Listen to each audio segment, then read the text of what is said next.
Company से कौन कौन से डॉक्यूमेंट्स लेने हैं, इससे रिगार्डिंग जो है आप लोगों ने बहुत सारे क्वेश्चंस किए हैं कि कंपनी से कौन कौन से डॉक्यूमेंट्स लेने हैं।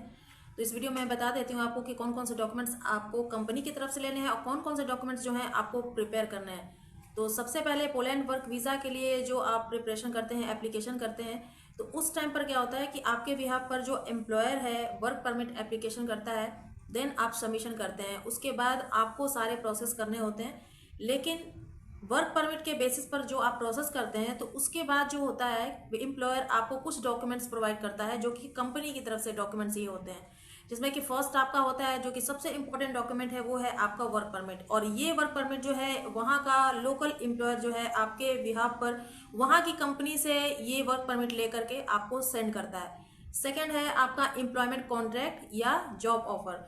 तो ये जॉब ऑफर आपको प्रोवाइड किया जाता है कि जो एम्प्लॉयमेंट कॉन्ट्रैक्ट या जॉब ऑफर है इसमें सब कुछ मेंशन होता है, आपका पोजीशन क्या है, आपका वर्क ड्यूरेशन क्या है, आपकी सैलरी क्या है, ये सारे डिटेल्स जो है इस जॉब कॉन्ट्रैक्ट में या फिर जॉब ऑफर में इसमें सब कुछ डिटेल्स मेंशन होती हैं। नेक्स्ट डॉक्यूमेंट जो है आपको मिलता है कंपनी की तरफ से वो है प्रूफ ऑफ अकोमोडेशन।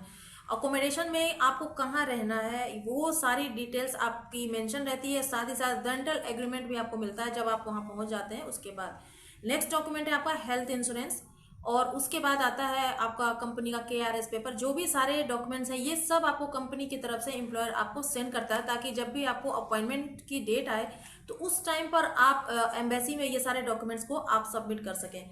तो मेरे पास यहाँ पर मेरे एक व्यूवर्स के डॉक्यूमेंट्स हैं, जिसमें कि फर्स्ट है ये है आपका वर्क परमिट। नेक्स्ट जो डॉक्यूमेंट है वो है आपका कॉन्ट्रैक्ट ऑफ मैंडेट, ये देखिए कॉन्ट्रैक्ट ऑफ मैंडेट है। नेक्स्ट डॉक्यूमेंट है ये आपका गारंटी लेटर, और एक है आपका इसमें अकोमोडेशन लेटर। और जो सबसे इम्पोर्टेंट डॉक्यूमेंट के बारे में बता रही हूँ, ये वीडियो बनाने का मकसद ये था कि आपके पास ये डॉक्यूमेंट्स आने चाहिए। तो ये डॉक्यूमेंट्स जो है सबसे इम्पोर्टेंट, ये भी कंपनी की तरफ से ही आता है।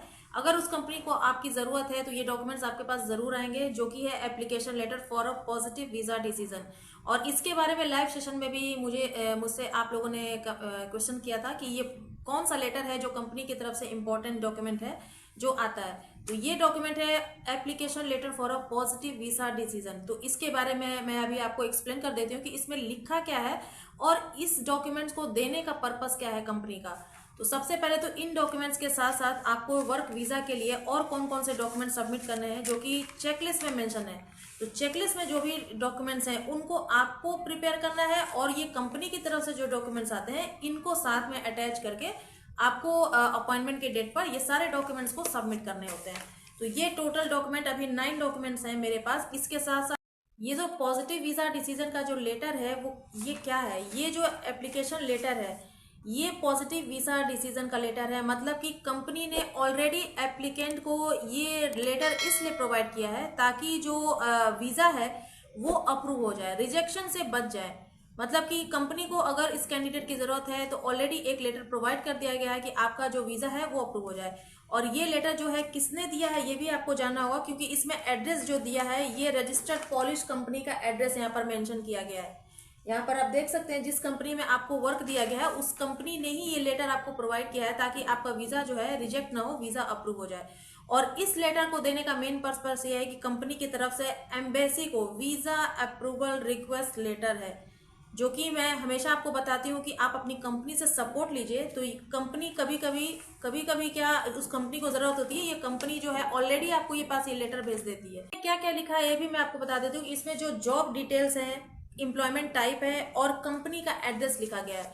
साथ ही साथ इसमें यह भी लिखा गया है कि कैंडिडेट्स को जिस कंपनी में वर्क अभी मिला है अगर उस कंपनी में ये वर्क सुटेबल नहीं होता है तो एप्लीकेंट्स को दूसरी कंपनी और दूसरे लोकेशन पर शिफ्ट कर दिया जा सकता है। यहाँ पर 3 कंपनी के नाम मेंशन किए गए हैं।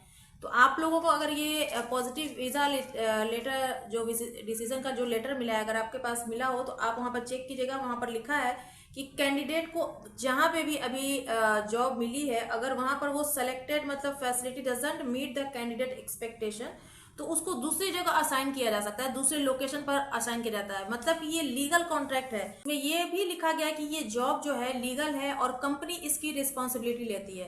कंपनी ये एश्योरेंस देती है कि जो एप्लीकेंट आ रहा है वर्क के लिए, वर्क वीज़ा पर, वो जो है एम्प्लॉयमेंट के लिए आ रहा है और ये वर्क जो है लीगल है। तो ओवरऑल आप इसको ऐसा समझ सकते हैं कि ये जो पेपर आपके पास आया, ये स्ट्रॉन्ग वीजा रिक्वेस्ट लेटर है जो कि आपका वीजा अप्रूव करती है। अगर आपको इस कंपनी इस पेपर पर डॉक्यूमेंट पे जो भी कंपनी मेंशन की गई है, अगर इस कंपनी में उस टाइम पर वर्क अवेलेबल नहीं होता है तो आपको दूसरी कंपनी में शिफ्ट किया जा सकता है। लेकिन ये आपका सपोर्टिंग लेटर है, रिक्वेस्ट लेटर इसको आप बोल सकते हैं।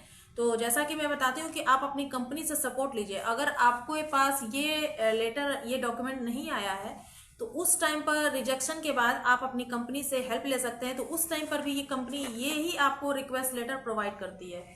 तो मुझे उम्मीद है कि आपको ये समझ में आ गया होगा कि कौन सा डॉक्यूमेंट है जो आपके लिए, आपके पास कंपनी की तरफ से जितने भी पेपर्स आते हैं आप वहां पर चेक कीजिएगा कि सब पर जो एड्रेस है कंपनी का सेम एड्रेस दिया गया है। लेकिन जैसा कि मैं बताती हूँ कि रिजेक्शन आपको किस रीजन से आता है, सपोज कोई डॉक्यूमेंट्स चेंज हो गया हो या कोई भी वजह हो सकती है, तो उस टाइम पर आपको कंपनी से अपॉइंटमेंट आने के बाद आपको अपनी कंपनी से बात करनी है कि कोई भी डॉक्यूमेंट्स ऐसा है जहां पर चेंजेस आए हैं। जैसे कि आप एकोमोडेशन लेटर को ले सकते हैं कि अकोमोडेशन लेटर जो आपको पहले प्रोवाइड किया गया था, तो उसके बाद हो सकता है कि आपके अपॉइंटमेंट में देर हो जाए, आपको जो डेट मिलती है अपॉइंटमेंट की, देर होने की वजह से आपसे पहले कोई और कैंडिडेट उस अकोमोडेशन पर रह रहा हो।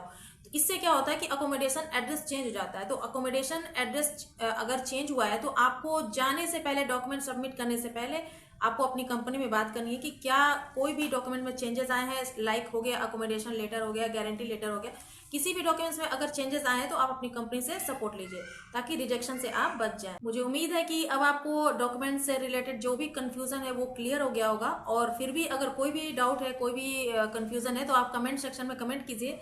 और इस बात का ध्यान रखिए कि ये जो पॉजिटिव वीज़ा डिसीजन का डॉक्यूमेंट है आपकी कंपनी की तरफ से आता है, तो आप अपनी कंपनी में इसके रिगार्डिंग बात भी कर सकते हैं। और नहीं भी आता है तो लाइक आप अपॉइंटमेंट के टाइम पर भी आप अपने एम्प्लॉयर से बात कर सकते हैं कि ये डॉक्यूमेंट आपके पास नहीं आया है।